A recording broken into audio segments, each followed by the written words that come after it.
අපේ පන්තිය එන්න ඇවිත් ඉගෙන ගන්න. රෝම සංඛ්‍යාංක 4 වසර පෙළ පොතේ නවවිෂය නිර්දේශයේ 32 වෙනි පාඩම. අපි බලමු ඉස්සෙල්ලාම මේ රෝම සංඛ්‍යාංක ඉගෙන ගන්න කලින් රෝම සංඛ්‍යා හැදුනේ කොහොමද? රෝම සංඛ්‍යාවල ඉතිහාසය ගැන පොඩ්ඩක්. රෝම ඉලක්කම් කියන්නේ පුරාණ රෝම අධිරාජ්‍යයේ ආරම්භ වෙච්ච සංඛ්‍යා පද්ධතියක්. රෝමයේ පිහිටා තිබුණේ අපි දැන් කවුරුත් දන්න ඉතාලියේ. අදටත් ඒ පරණ රෝම ගොඩනැගිලි දකින්න පුළුවන්. ඔයාලා කතාවල අහලා තියෙන මාක් ඇන්තනි, ඔගස්ටස්, තව ඔයාලා සූරපප්පා කාටුන් එකේ දැකලා තියෙන ජුලියස් සීසර් වගේ ප්‍රබල චරිත බොහොමයක් මේ රෝමේ හිටියා. පස්සේ කාලෙක මේ රෝම අධිරාජ්‍ය බිඳ වැටුණා. ඒ බිඳ වැටුණාට පස්සෙත් රෝම සංඛ්‍යා පාවිච්චි කළා. 14 වන ශතවර්ෂයේදී විතර හින්දු අරාබි සංඛ්‍යා හඳුන්වා දීමෙන් පස්සේ රෝම සංඛ්‍යා භාවිතය ටිකෙන් ටික අඩු වුණා. ඒකට ප්‍රධාන හේතුව විදිහට ගොඩක් අය කියන විදිහට රෝම සංඛ්‍යා වලට වඩා හින්දු අරාබි සංඛ්‍යා ලේසි. නමුත් අදටත් රෝම ඉලක්කම් අපිට බොහෝ තැන්වලදී දැක ගන්න පුළුවන්. විශේෂයෙන්ම ඔරලෝසු මුහුණත්වල. ඒකට හොඳම උදාහරණ තමයි අපි හැමෝම දන්න 1852 හදපු ලන්ඩන් වල තියෙන බිග් බෙන් ඔරලෝසුව. අපි දැන් යම් පාඩමට. ඔයාලගේ පෙළ පොතේ දීලා තියෙනවා 1 සිට 10 වෙනතෙක් රෝම සංඛ්‍යා හඳුනා ගනිමු. පොඩි chart එකක් දීලා තියෙනවා. ඒකේ අපි දන්න හින්දු අරාබි සංඛ්‍යාංක 1 ඉඳන් 10 වෙනකන් තියෙනවා. ඊට පස්සේ රෝම සංඛ්‍යාංක තියෙනවා. ඔගොල්ලෝ බොහෝ දුරට දැනටත් දන්නවා ඇති රෝම සංඛ්‍යා ගැන. නමුත් අපි මුලින් ධම්ම කරගෙන යමු. රෝම සංඛ්‍යාවල භාවිතා වෙන්නේ අපි දන්න ඉංග්‍රීසි හොඩියේ අකුරු කීපයක් විතරයි. I අකුර, V අකුර, X අකුර, තව ඔයාලට ඉදිරියට ඉගෙනගෙන යද්දි තවත් අකුරු කීපයක් එකතු වෙනවා අඳුර ගන්න පුළුවන්. දැනට ඔයාලට භාවිතා වෙන්නේ ඔය අකුරු තුන විතරයි. ඔය අකුරු තුනෙන් තමයි දැනට ඔයාලට පාඩමට ඕන කරන හැම ඉලක්කමම හැදෙන්නේ. එතකොට ඔයාලට කල්පනා වෙන ඇති ඉංග්‍රීසි අකුරු තුනකින් ඔච්චර ඉලක්කම් ගොඩක් කියන්නේ කොහොමද කියලා. අපි බලමු ඒක. මුලින්ම හින්දු අරාබි සංඛ්‍යාවල 1. ඒක අපි රෝම සංඛ්‍යාවලින් නිරූපණය කරන්නේ I අකුරෙන්.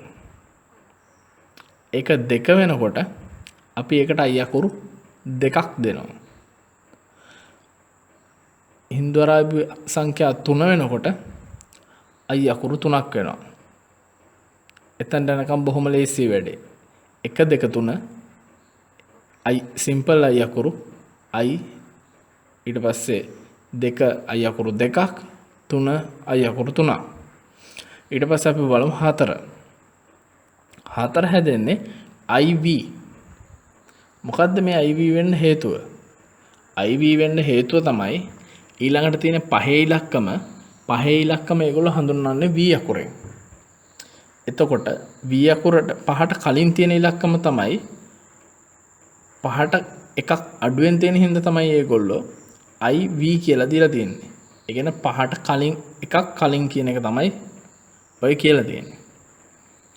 ඊට පස්සේ 6 VI පහට පස්සේ තව එකක් එකතු වෙලා 7 VII පහට එකේව දෙකක් එකතු වෙලා 8 VIII V අකුරයි I අකුරු 3යි පහට එකේව 3ක් එකතු වෙලා, එහෙම නැත්නම් පහට 3ක් එකතු වෙලා තමයි ඒක හැදලා තියෙන්නේ. ඊට පස්සේ 9 කියන්නේ IX. ඒක IX උනේ එයාලගේ 10 වෙනි හින්දු අරාබි ක්‍රමයේ 10 කියන එක එයාලා හඳුන්වන්නේ X අකුරෙන්. එහෙනම් X අකුරට කලින් එක තමයි IX.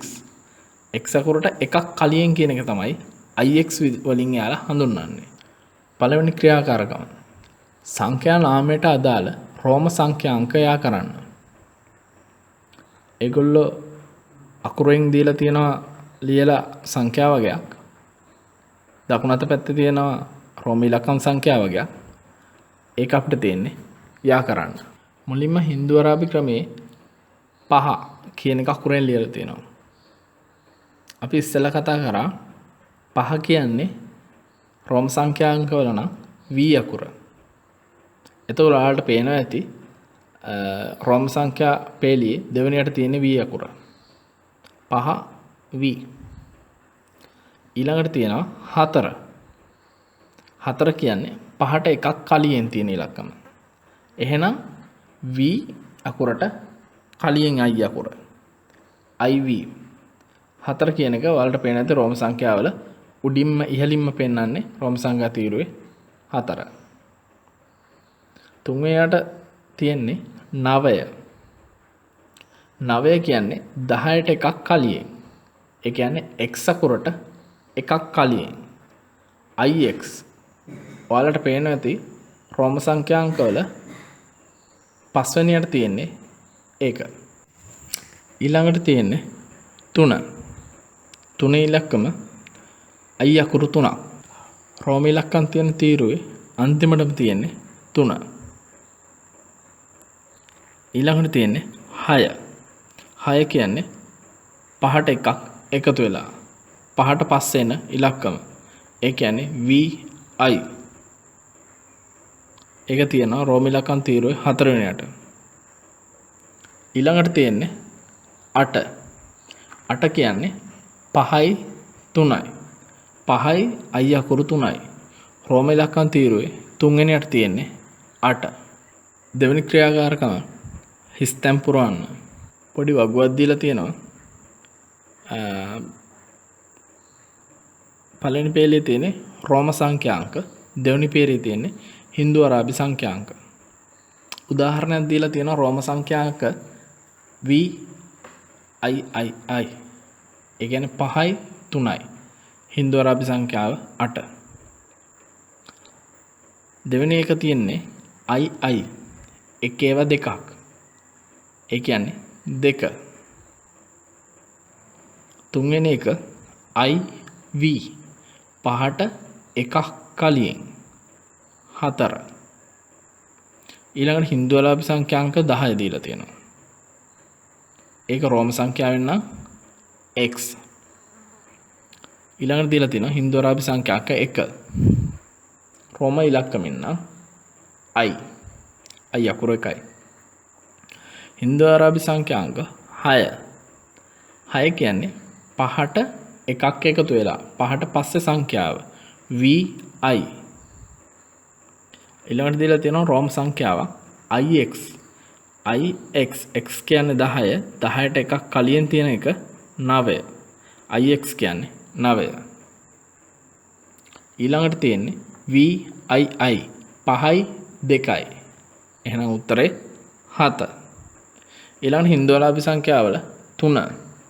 3 කියන්නේ රෝම සංඛ්‍යාවේ I අකුරු 3ක්. ඊළඟ හින්දු අරාබි සංඛ්‍යාංක 5. 5 කියන්නේ රෝම සංඛ්‍යාවලින් V. තුන්වෙනි ක්‍රියාකාරකම දී ඇති රෝම සංඛ්‍යාංකයට පෙර හා පසුවන රෝම සංඛ්‍යාංක ලියන්න. ඒ කියන්නේ ඒගොල්ලෝ වගුවක් දීලා තියෙනවා. තීර 3ක් තියෙන වගුවක්. පළවෙනි තීරය තියෙන පෙර, මැද තීරය තියෙන රෝම සංඛ්‍යාවක් දීලා ඊළඟ තීරය තියෙන පසු. ඒ කියන්නේ මැද තියෙන රෝම සංඛ්‍යාවට පෙර ඉලක්කමයි පසු ඉලක්කමයි තමයි අපිට ලියන්න තියෙන්නේ. උදාහරණයක් විදිහට ඒගොල්ලෝ දීලා තියෙනවා රෝම සංඛ්‍යාංකය 3. 3ට කලින් තියෙන්නේ, කියන්නේ 3ට පෙර තියෙන්නේ 2. I අකුරු 2ක්. රෝම සංඛ්‍යා 3ට පස්සේ තියෙන්නේ 4. IV 5ට කලින් එක. රෝම සංඛ්‍යාංක VI. ඒ කියන්නේ 5ට පස්සේ 6. එහෙනම් රෝම සංඛ්‍යාංක 6ට කලින් තියෙන්නේ පෙර සංඛ්‍යාව 5. 5 පිළියන්නේ V අකුරෙන්. රෝම සංඛ්‍යාංක 6ට පසු අකුර 7. 7 පිළියන්නේ VII. 5යි 2යි. රෝම සංඛ්‍යාංක 2 තමයි ඊළඟට ඒගොල්ලෝ දීලා තියෙන්නේ. එතකොට රෝම සංඛ්‍යාංක 2ට කලින් තියෙන්නේ 1නේ. 1 පිළියන්නේ I අකුරකින්. රෝම සංඛ්‍යාංක 2ට පස්සේ තියෙන්නේ 3.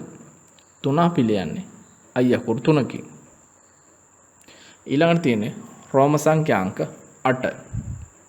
8ට කලින් තියෙන්නේ 7. 7 පිළියන්නේ VII 5යි 2යි. ඊළඟට 8ට පසු සංඛ්‍යාව. 8ට පසු සංඛ්‍යාව කියන්නේ 9නේ. 9 කියන්නේ 10ට කලින් සංඛ්‍යාව කියන්නේ x අකුරට එකක් කලින් ix. ඊළඟට තියෙන්නේ රෝම සංඛ්‍යාංක IV. IV කියන්නේ 5ට එකක් කලින් කියන එක. ඒ කියන්නේ 4. 4ට පෙර සංඛ්‍යාව 3. 3 පිළියන්නේ i අකුරු 3කින්.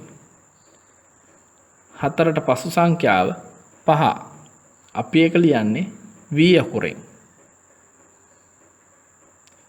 රෝම සංඛ්‍යා ඊළඟට දීලා තියෙන්නේ ix. ix කියන්නේ 10ට කලින් කියන එක. ඒ කියන්නේ 9. 9ට කලින් තියෙන්නේ 8. අපි ඉස්සෙල්ලත් කිව්වා 8 ලියන්නේ 5යි 3 විදිහට තමයි රෝම සංඛ්‍යාවල. ඒ කියන්නේ VII VI අකුරු 3යි.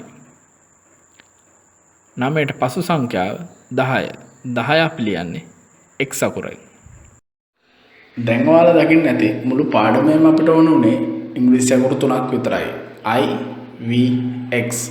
I කියන්නේ 1, V කියන්නේ 5, X කියන්නේ 10. ඔය අකුරු තුන එහා මෙහා වෙලා තමයි අපි හදාගත්ත රෝම ඉලක්කම් ඔක්කොම හදාගත්තේ. අපේ පන්තිය YouTube channel එක subscribe කරන්න, bell button එක press කරලා ලබන සතියේ අපේ පන්තියත් එක්ක එකතු වෙන්න.